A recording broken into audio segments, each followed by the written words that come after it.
Live from KSAT 12, the Nightbeat starts right now. Community safety concerns have sparked the city to review 2 codes related to salvage yards. So coming up tonight on the Nightbeat, how this task force is going to be formed and how community members can stay involved. The women's national team just brought home bronze in the 2024 Olympics, and it's sparking a lot of attention and growth in the game. Tonight on the Nightbeat, we speak with a local women's rugby team about the game and also give it a try. I'm in Chicago with reaction from journalists to former President Donald Trump's speech at NABJ coming up tonight on the Nightbeat. And July was good to us, cooler than average with plenty of rain. But what about August? It's going to be warmer than average, cooler than average? I have your answer coming up. Thank you, Sarah. But first, a developing story that began within the last couple of hours. A nasty rollover crash sends multiple people, including a toddler, to the hospital. It all began just before 8 tonight off Stone Oak Parkway and Madison Oak Drive. That's on the city's north side. You can see the wreckage. It was in that vehicle. San Antonio police say 2 of the people involved thrown from one of those vehicles after the crash. 2 adults and a 2-year-old child in the hospital tonight. Right now, we don't know how badly they're hurt. We also don't know what exactly caused this crash. We're going to stay on top of this developing story. Black smoke, big fires, and a feeling of outright fear. Imagine living right next to this. Neighbors have described living near certain recycling centers and salvage yards in San Antonio as being a nightmare. Well, now the city is building a task force to review how it regulates these facilities. The Night Team's Avery Everett has followed this story for nearly a year now, and tonight she shows us how the city plans to help neighbors feel safer. Some days there's beyond African dust in the air. For months, we've heard safety concerns about salvage yards in San Antonio. It's always been a problem, but lately it has gotten worse. Reports of fires, smoke, and dust come from more than just one community here. All we want is a safer environment. And now the city says it's time to take action. We don't want to shut down any business, but at the same time, we want the safety for our community. San Antonio is currently building a task force to review 2 city codes related to metal and used auto part recyclers. I'm sure we're going to have a lot of heated conversations from both sides. At the end of the day, we want to find that middle ground that works for both sides. The group of community members and industry representatives will work to update violation procedures and citation impacts. Recyclers have until Wednesday night to fill out an online application to be considered for the commission. But community spots are still open, and city council members will get to fill those seats. It's definitely a first step that's needed. Development Services wants to finalize the task force by next week. Neighbors say this first community meeting brought relief that change will soon come, but they say it's still all long overdue. I deal with everything every single day. And I hope that they're willing to listen to the residents that are actually living in the neighborhoods that their businesses are potentially polluting. Because it's your reality. It is. It's our neighborhood. It's our home. The task force is going to be pretty busy over the next 6 months. We're told that the goal by early 2025 is to have all of these recommendations done, presented to both the public and the city. Yeah, it's still, when you see the smoke and the fire, I know. That's there. It's scary. If someone does want to be a community member on this committee, how can they apply? So it's not like a formal application like the industry representatives had, that it's due tonight at midnight. They have to reach out to their city council member, and it's up to the city council members to select and represent one of those people, ultimately nominating for those 10 final seats. Yeah, and obviously, like I said off the top, you've been following this for almost a year now. Yeah. We're not going to give up on it yet. We're going to keep following and seeing what happens. Years to come, right. Yeah, Avery, thank you. Thanks, Steve. All right, let's move to a staffing shakeup now at the Bexar County District Attorney's Office. Jeff Moliner has been named the new director of the Civil Rights Division. That's the department that oversees police shootings and officer misconduct cases. Moliner will take over for Daryl Harris, someone who is no stranger to legal controversy. Back in February, our KSAT Investigates explored the allegations against Harris's division. Specifically, attorneys for the 3 former San Antonio police officers accused of committing crimes while on duty accused the Bexar County DA's Civil Rights Division of intentionally concealing evidence that would have set their clients free. 2 of those 3 officers have now had all charges against them dismissed. You can watch that full story from Dylan Collier and our KSAT Investigates team right now on all of our streaming platforms. Now to a story we followed all morning, and we're still looking for answers, to be honest with you. A man killed during a house party that was followed by an hours-long standoff. It started about 3 a.m. at a home on Hawthorne Woods, not far from Loop 1604 in Lock Hill, Selma. San Antonio police say at least 20 people inside the house when shots were fired. One person shot and killed in a driveway across the street. Several people believed to be involved then barricaded themselves inside the home before eventually surrendering peacefully to police. Others fled the scene. SAPD said they got 8 people out of the home. Guns were found both inside and outside of that home. Tonight, we still don't know the name of the person who was killed. A woman who was at that party told KSAT he was a member of the United States Navy. She believes he's a victim of retaliation and mistaken identity. Stay with us as we continue to follow this developing story. We're going to stay on top of it for sure. To another story now. He was accused in a car wreck that left a woman dead back in 2022. Alexander Castro is on trial, and today he blamed the victim for causing the crash. Today, the jury watched police body cam video of that crash scene on Highway 281 near TPC Parkway just moments after it happened. Prosecutors say Castro drove at speeds of more than 90 miles an hour right into several stopped cars. One of the drivers in the other car, Alexandra Siebert. She was found unconscious in her vehicle with a severe head wound. She died of her injuries. As police investigated at the scene, Castro can be heard telling police it was Siebert who was driving erratically. She was bouncing all over the place. I thought she was pulling over. And she came under me. He blamed a woman that would eventually die. If found guilty, Castro faces up to 20 years in prison. We're going to continue to follow this trial as it unfolds. Well, he calls himself, quote, the dopest lawyer in town. Now he's facing felony charges. This is attorney Daniel Micah Meller. Alamo Heights police arrested him on Saturday. The Bexar County Jail later confirmed Meller was released on several charges, including sexual assault and family violence. Records show Meller has practiced law in Texas since 2013. I didn't know she was black until a number of years ago when she happened to turn black, and now she wants to be known as black. This afternoon, Donald Trump spoke at the annual meeting of the National Association of Black Journalists. And it was the same old show.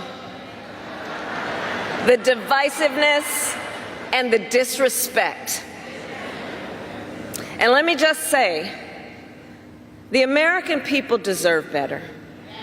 Former President Donald Trump and Vice President Kamala Harris both making public appearances today. Harris in Houston speaking at a black sorority event today. You just heard her responding to comments that former President Trump made in Chicago at the convention for the National Association of Black Journalists. That's where the former president questioned the vice president's race. Our Zaria Oates is a member of the NABJ and was there today at the convention. I'm in Chicago at the National Association of Black Journalists Convention, and one of those big points of contention that we were talking about is how former President Donald Trump made comments about the Vice President Kamala Harris's race and whether or not she's black and whether or not she's always been black. It's been kind of a big discussion here at NABJ, and it's something that black journalists said that they were afraid would happen. They were afraid that, mentions and comments of people's race and comments that maybe weren't necessary to make given the question at hand would be made. And I think that that's something that's really divided a lot of the people who've come to NABJ to network, to meet people, to reconnect with other people, and to find jobs overall. So it's been really interesting to see, and we'll continue to wait and hear if the Vice President Kamala Harris will be speaking at this convention. In Chicago, I'm Zaria Oates. Streaming right now, families in and around San Antonio starting to set aside money for back to school. That raises the question, how are public schools paid for? In a new episode of KSAT Explains, we're breaking down how and where schools get their money and how a lawsuit in one San Antonio school district revolutionized that funding. Watch the full episode right now on all of our KSAT streaming platforms.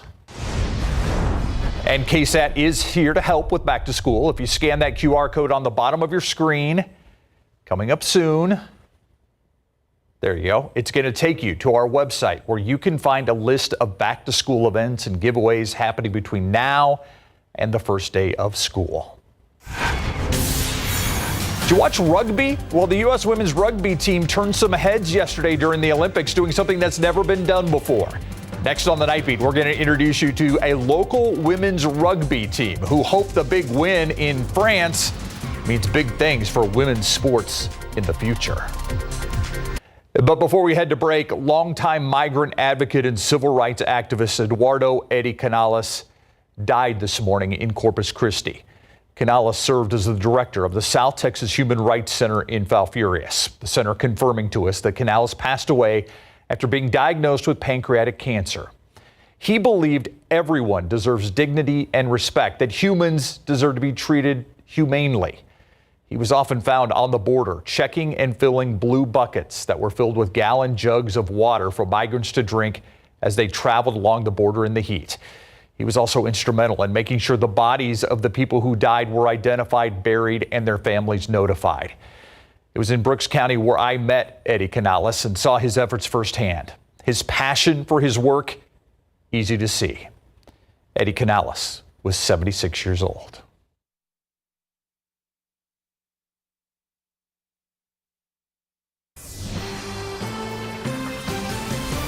From scrums to stars, the women's national rugby team made history this week, bringing home bronze and their first ever medal in the 2024 Olympics. That should be what's up here right now.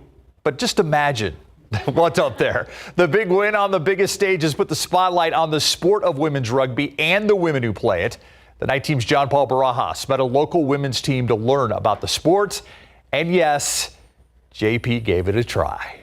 So this is a scrum? Rugby. It's an old game with a lot of new interest here in the U.S. And it's in large part due to the women's national team bringing home bronze in the Olympics. Oh, I was definitely watching in that last play. You know, they're back against their own try line. They're at the very end of the field, and she just runs over some people and sprints at 90 meters, and it was fantastic. A try line is essentially the end zone in football. And in football terms, the U.S. women's team had a run go the length of the field for a touchdown or a try in rugby to win on the last play of the game.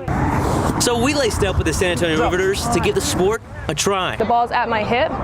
As I'm turning, I keep my hands out to wherever I'm going. They taught me the basics on passing and said two things are a must. Run forward and pass backwards. Cat, there you go. Back here. Oh, damn. I had my good moments. You're a natural. I don't know what I was doing, Coach. I just saw daylight. But they also took it easy on me. Yeah, I'm not letting you hit them that hard. She is one of the hardest tacklers we have. Face it this way. All right. No, ma'am. No, ma'am. Not to mention some rookie mistakes. Put your head in there. Nope, the other side. There you go. The Riveters are hoping Team USA's big win becomes a big draw for the sport as a whole. But when I turn on ESPN, I'm getting golf more than anything, right? I don't want to watch golf, I want to watch rugby. As well as inspires a new wave of women to get involved. Not only be athletic, but we can also compete in really tough sports and be strong. For anyone who wants to give rugby a shot or learn more about the game, you can go to KSAT.com. It's an opportunity for y'all to showcase it to people who don't know about it, try to get people out here. So if there's anything interesting or cool that y'all want to show off, y'all tell me. It's more the community. I was brought here by the Army, decided to stay. And one of the reasons I stayed was because my rugby community. John Paul Barajas, KSAT 12 News. The rugby community's pretty vital in San Antonio. I mean, it's alive. The San Antonio Riveters aren't the only ones pushing for the growth of the sport and women in rugby. USA Rugby received a $4 million donation from businesswoman and majority owner of the Washington Spirit, a soccer team in the National Women's Soccer League, Michelle Kang. The goal to promote the growth of women's rugby in the U.S. I know both men and women, Sarah, who play rugby, and they love it. Oh, yeah, and they're tough as nails, let me tell you. Well, that's the thing. It's like she had to take it easy on John Paul because she probably would have hurt him. The laugh I laughed when I saw him take a hit for the team. Way to go, John Paul. That was awesome. Took one for the team, literally. Yeah, he did. Yeah. Okay, we've been dealing with the Saharan dust all day. Oftentimes, Saharan dust is way more visible at sunset. Makes for orange sunsets. But what I'm showing you here is the satellite right at sunset over Texas. You can see it beautiful and green, and then closer to sunset, notice how it turns this milky hue? That's the dust that you're seeing right there closer to sunset. So a lot of dust, not only for us here in San Antonio, but across the state. I love seeing the satellite image because you can see so much storms blossoming across West Texas and across the Panhandle as well. But really for us, it was just all about that dust today.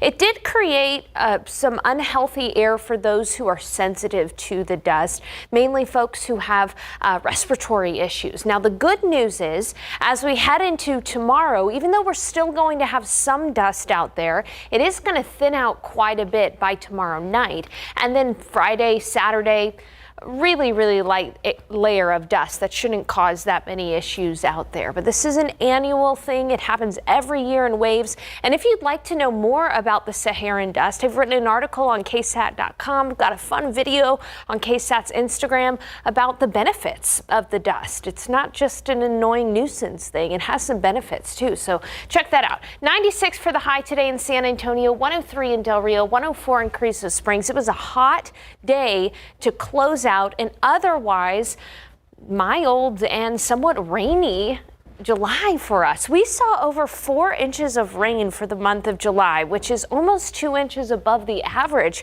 for the month. And you can see we had several days in a row of rainfall in San Antonio, and even a record this past Sunday of almost 1.25 inches of rainfall. So a good month of July of rain and relatively cooler temperatures for us in July. What is August going to bring us?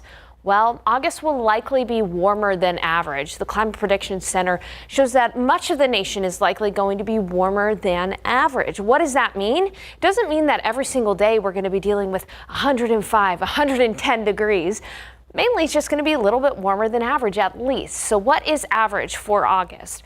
Well, tomorrow our average high is 97. By the end of the month, our average high comes down to about 94. So I think we can expect temperatures a little bit warmer than this, at least through the month of August. And as far as rainfall goes, we'll have to wait and see. The tropics are usually our friend if we get any rain in August. Usually we see about a little bit more than 2 inches of rain. So we'll wait and see for the rainfall, but there is no rain really in the forecast for the next couple of days. Tomorrow we'll start off at 75 degrees, partly cloudy. Yes, some haze out there. 97 for the high, feeling like 105.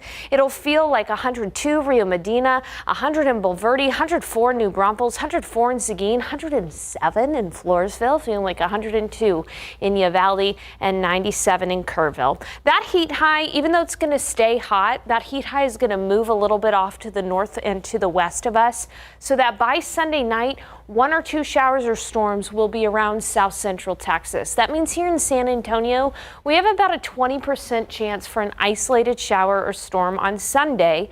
Otherwise, it is going to be a dry and hot start to August for us. We'll keep you posted about that small chance for rain on Sunday. But for now, let's take a look at live cam. It is a mild and breezy night out there. I've seen wind gusts of up to 30 miles per hour this evening, Steve. Wow. That's a lot. Thank you, Sarah. All right. I get the feeling that there's a lot of pressure on one particular guy on the Cowboys, and he's just a rookie. Yeah, so offensive lineman Tyler Guyton, first-round draft pick. There's a lot of pressure when you're drafted that high. And you got to protect Dak. Exactly, and people expect you to play right away. Well, I'll tell you what, Tyler Guyton is going up against the Lion in practice when the Cowboys have on pads, and you know what? Apparently, Guyton's doing pretty well for himself. And the Houston Texans, they are ready to kick off preseason play tomorrow night. We got it coming up.